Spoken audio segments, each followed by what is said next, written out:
The stage, our next competitor, Tony Selvaggio.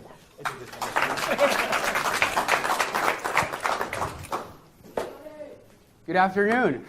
My name is Tony, and I'm the founder of eSmart Recycling. And we recycle computers and electronics in order to fund tech labs in schools in developing countries.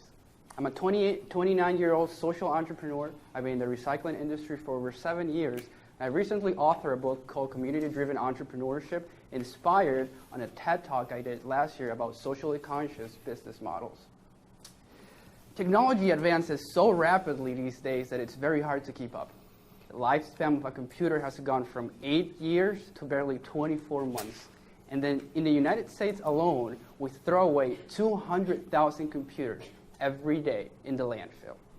Now, believe it or not, most companies don't have a plan in place to properly handle their computers and their electronics when they go down or when they get upgraded. Even big corporations don't. And that's a result into a waste of time, money, energy, and very valuable physical space. If they do have a plan in place, because sometimes they do, then they're probably missing the mark in capitalizing on the opportunity to give back and to boost their brand and their corporate image. Now, we solve those problems with our 5-step system that results into a streamlined action plan. It's true, though. It's true.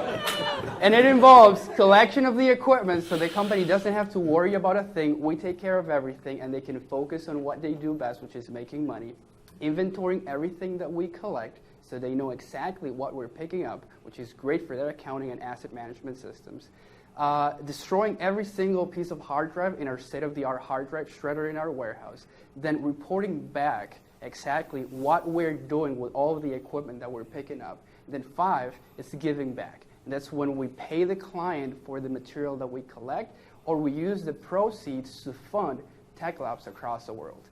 This year, we're funding 6 tech labs in 3 different countries, directly impact the lives of over 25,000 kids. Now, from an operational standpoint, we just moved to a 5,000 square foot warehouse that will allow us to perfect our for-profit social enterprise business model, which we'll be able to scale across the nation in the next 3 years through licensing deals.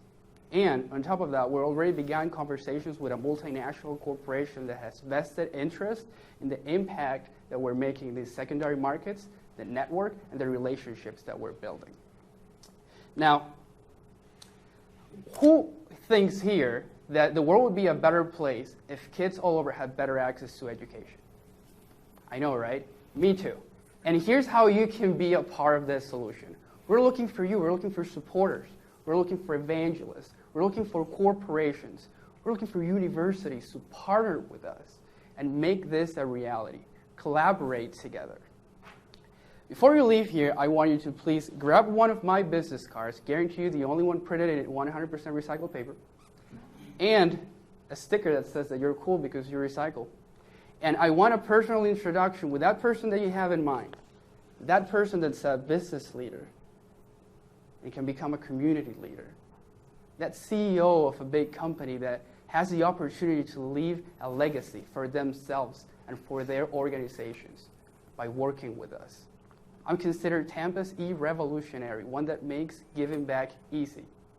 And my clients will tell you they had no idea that they had a powerful instrument to make a difference with something that they thought was an old piece of junk. And the reason why I'm so passionate about what I do is because I was born and raised in a developing country myself.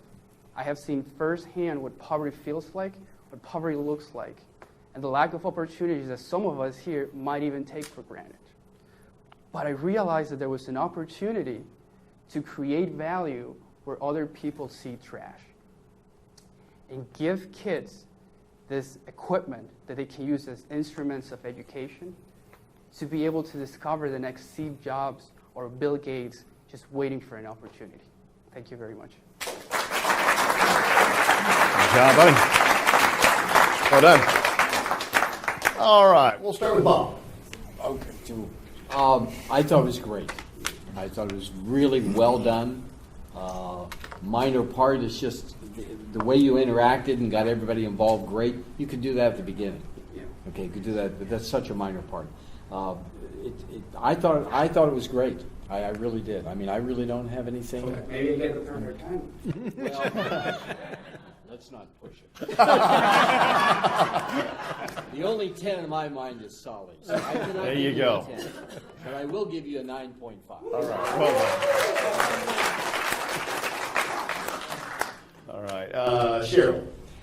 Oh, wow. I think you did phenomenally well. I thought it was very authentic. I'm like, wow, what a sharp young man. I mean, you have a very clear vision about what you're doing, why you're doing it, and who needs to get on board. And I'm ready for you to come over to my attic because there's just like a lot of stuff up there that I think you could do something with, I'm sure.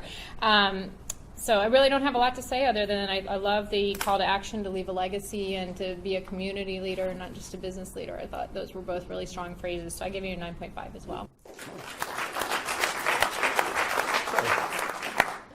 I was just talking to a gentleman up there who asked me, you know, what is the perfect pitch? What is that elevator pitch? And to me, there's a too much will turn people off and it backs people away, and too little you put people to sleep. And the sweet spot is where you have my attention, and you had that.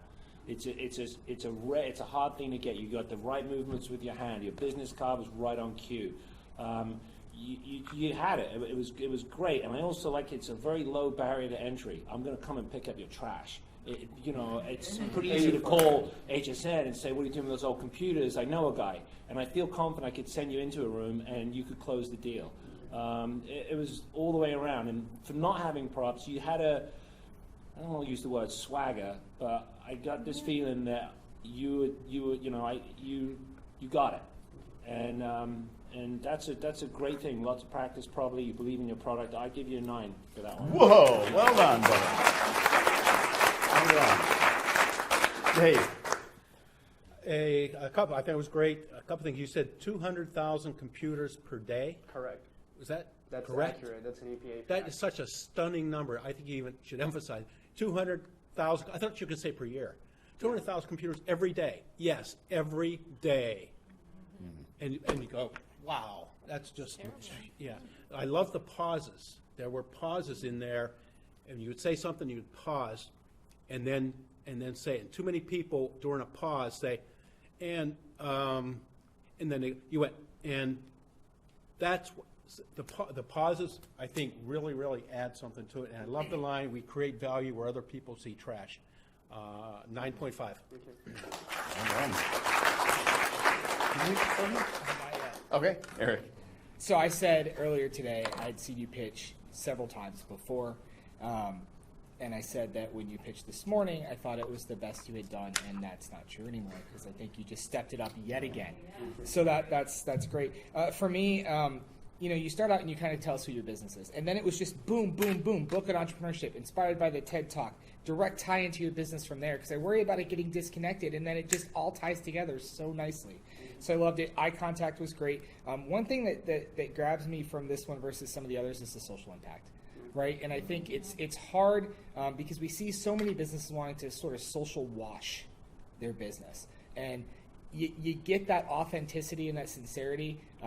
It comes across the way you pitched it, the way you presented it, and the way you approached it. It comes across the way Topher was talking about his organization and his passion for supporting them and why he's donating his time. But we see too many people screw that up, and I think you nailed it. So I'm at a 9.5. Well done. I'm gonna pause just to drive home this point because I think so far you've got the highest scores. I don't know, math is hard. I don't know how it all works. But how many pitching contests have you been in so far? About 5. Yeah, which is a lot, by the way, for most entrepreneurs. Most people have never been in one.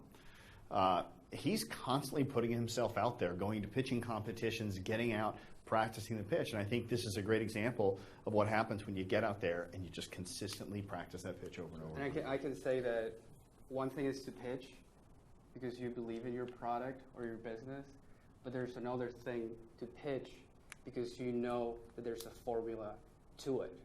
And the delivery might be, the meter and the attitude might be the same, but with this guy, it makes a whole bunch of difference. Oh, thanks, man. Appreciate it. Cool. All right, good job. Give me a hand.